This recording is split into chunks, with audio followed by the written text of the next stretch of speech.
terbang jadi atraksi unik yang ditunggu-tunggu nih. Dari semburan kembang api tungku sampai adegan melempar kuali tengkleng. Sukses bikin kaget nggak tuh? Itulah daya tarik warung sate kambing Pamanto di Jalan Honggowongso, Sriwedari, Lawean, Kota Surakarta, Jawa Tengah. Yang bikin melongo lagi, dalam satu hari saja bisa ratusan kuali jadi bahan atraksi loh. Eits, ternyata bukan sekedar pertunjukan, tapi sebuah kode untuk para pembeli kalau kuali masaknya selalu menggunakan yang baru dan bersih. Masakan tengkleng, auto bersih dan nikmat. Berapa banyak yang diperlukan beli penggorengan atau wajan kecil ini, Mbak? Seminggu bisa 500 pieces. Seminggu? Iya. Seminggu 500 pieces, berarti bertahan berapa hari satu penggorengan gini? Nggak lama mas, paling Sekitar 3 berapa? hari. 3 hari loh ibu-ibu, coba bayangin punya penggorengan 3 hari buang, 3 hari buang gimana? Itu demi untuk apa ya istilahnya itu tuh untuk performnya ya di sini ya, untuk Nggak cuma ciri buat khas. perform, tapi karena kalau kelamaan juga akan mengubah cita rasa. Jadi ya kita ganti terus, mempengaruhi. Tak tanggung-tanggung, warung legendaris yang eksis 25 tahun setiap harinya bisa menghabiskan lebih dari 40 ekor kambing loh. Semua menu hanya fokus pada olahan daging kambing saja, seperti sate, tongseng, dan tengkleng. Apalagi menjual olahan daging kambing di kota Solo terbilang sangat menjanjikan karena minat masyarakatnya super tinggi. Sejak pukul 9 pagi saja sudah ramai diserbu pembeli. Bisa seberapa sering sih orang Solo makan kambing tuh Mbak setiap harinya? Kalau di Solo itu agak unik karena orang sarapan itu pagi itu udah makan kambing. Sarapan? Sarapan. Makanya kita Sarapan pakai kambing. buka warung makan dari jam 7:30 pagi. 7:30. Iya betul. Ternyata bumbunya cukup simpel loh. Bawang putih ditumis sampai harum, lalu tambahkan bumbu racikan dan air kaldu kambing. Setelah itu bagian tulang kaki atau tengkleng meluncur. Tak lebih dari 5 menit, tengkleng asli Solo siap disantap nih. Bayangin nih, sarapan udah menunya kayak gini ya kalau di Solo. Luar biasa. Ini satu porsi buat saya Mbak ya? Iya. Wih, sarapan dari Mbak Vita nih. Kambing, tengkleng.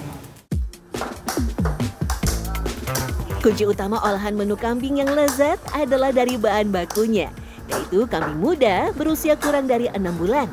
Atau disebut juga kambing balibul bawah 5 bulan. Kemudian teknik pemotongan dan pembersihannya juga harus dilakukan dengan benar. Pak, ini satu hari berapa kambing paling banyak? Kalau hari biasa ini 40 mas. 40? Wah, 40 ekor kambing. Berarti bisa dihitung 40 kali 4 kakinya 160 kaki kambing ya Pak ya? Setiap hari dan 40 kepala. Ini harus dibakar nih. Wih, bakarnya pakai gini nih. Jangan heran ya, kalau di kota Solo dan sekitarnya hampir sepanjang jalan deretan warung sate kambing berjejer, termasuk sate buntel jumbo yang jadi primadona. Berbeda dari sate kambing mainstream, sate buntel Mbok Galak di Jalan Kimangun Sarkoro memang agak lain, nyentrik dan unik. Bukan tusuk daging potong biasa, sate buntel justru memakai daging kambing cincang halus yang dibentuk memanjang ditusukkan bumbu. Menariknya, bagian luar sate buntel dibungkus dengan lapisan lemak tipis yang diambil dari perut kambing. Teknik membungkus daging cincang dengan lemak inilah yang melahirkan nama buntel. Dalam bahasa Jawa artinya bungkus. Ya, hampir sama dengan cara membuat sate lilit khas Bali tuh. Kuncinya masih sama dengan tengkleng.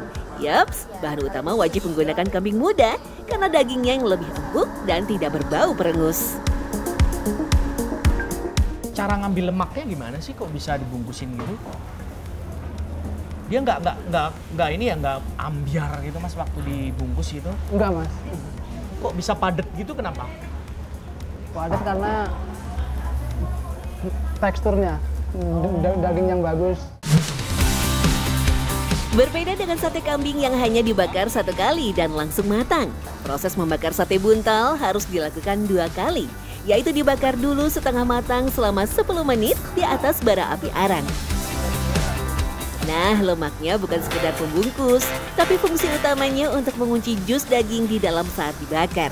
Lemak di luar sate buntel yang perlahan meleleh bakal meresap masuk ke daging cincang yang menciptakan rasa umami alami tanpa perlu banyak bumbu tambahan. So, daging tetap moist, aroma khas kambingnya wangi, dan cita rasa gurihnya meresap. Oh iya, ternyata teknik membungkus daging dengan lemak kayak gini mirip dengan metode Japanese Sukune wrap in fat yang disukai orang Jepang loh. Mas, itu dibakarnya tuh sebenarnya sama nggak sih kalau si buntel sama yang biasa? Oh beda mas, kalau buntel lebih lama. Sekitar 20 menitan. 20 menit? Iya. Wah, lama juga ya? Iya, Tapi kalau yang sate biasa? 10 menitan. Wah, 2 kali lipat. Kenapa Mas? Apa karena tebelnya atau apa? Karena apinya jangan sampai nyala biar meresap. Kalau apinya nyala gimana tuh Mas? Gosong mas, kena gaji. Oh, si gaji luar itu gosong? Iya gosong. Tapi belum mateng? Iya benar, dan dalamnya nggak matang. Oke, terus harus terus dibolak-balik itu? Iya benar. Sate buntel disajikan dengan pilihan bumbu kacang tanah atau kecap manis dan cabai rawit. Sensasi rasa unik dan berbeda bakal terasa di setiap gigitan dan lapisan dagingnya. Teksturnya lebih lembut dan gurih dibandingkan sate kambing biasa yang dagingnya cenderung terasa hambar. Oh iya, karena ukurannya super jumbo, satu tusuk untuk ukuran satu porsi ya. Jika dibandingkan dengan sate biasa, jumlah daging yang dicincang setara kok dengan satu tusuk sate buntel. Mas, ini satu buntel ini tuh kira-kira berapa tusuk yang normal? Bisa 10 tusuk mas. 10? Iya. 10 ini dapatnya satu buntel, pantesan kenyang. Orang biasanya pesen berapa sih Mas kalau sate buntel? Ya satu porsi aja udah Kenyang? Sate bisa jadi pilihan menu sarapan juga tuh. Sarapan dengan menu daging kambing memang jadi tradisi kuliner yang unik di Solo. Itulah kenapa kalau dari pukul 7 pagi, banyak warung sate kambing sudah mulai buka. Solo memang begitu akrab dan identik dengan kuliner serba kambing. Bahkan disebut-sebut sebagai rajanya sate kambing loh. Solo itu setahu saya identik sama makanan kambing. Nah, jadi saya pengen nyoba sate kambing. Sate itu buat orang Solo Mas, itu udah jadi makanan sehari-hari, bisa pagi, siang, sore, malam. Kapan aja punya sate kambing, the best pokoknya Mas. Kebiasaan masyarakat Solo gemar mengonsumsi daging kambing karena adanya pengaruh kedatangan orang-orang Hadramaut atau bangsa Timur Tengah yang datang ke tanah Jawa, khususnya Solo. Penduduk Hadramaut masih membawa serta tradisi dan budaya mereka, termasuk pola makan sehari-harinya. Orang Arab biasa makan 3 kali sehari, yaitu subuh, siang, dan malam, dengan menu daging kambing sebagai makanan pokoknya.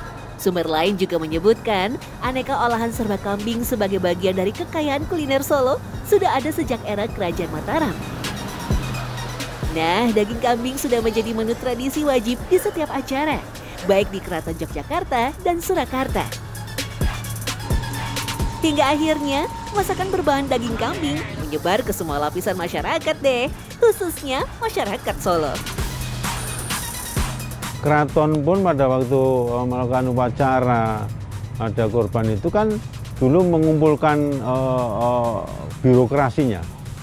Makanya makan kambing ini harus koki-koki yang atau juru masak yang memang luar biasa.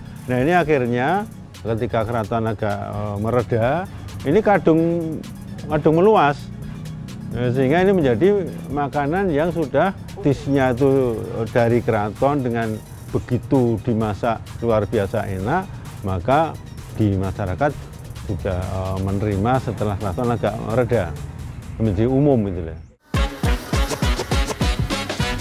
Daging kambing di Solo bukan sekedar bahan masakan, melainkan cerita rasa yang diwariskan dari generasi ke generasi. Dari sate buntel yang dibungkus lemak gurih, tengkleng yang melegenda, hingga gulai yang menghangatkan, semua menyatu dalam selera manis khas kota Solo. Di setiap suapan, ada keramahan, kehangatan, dan kenangan.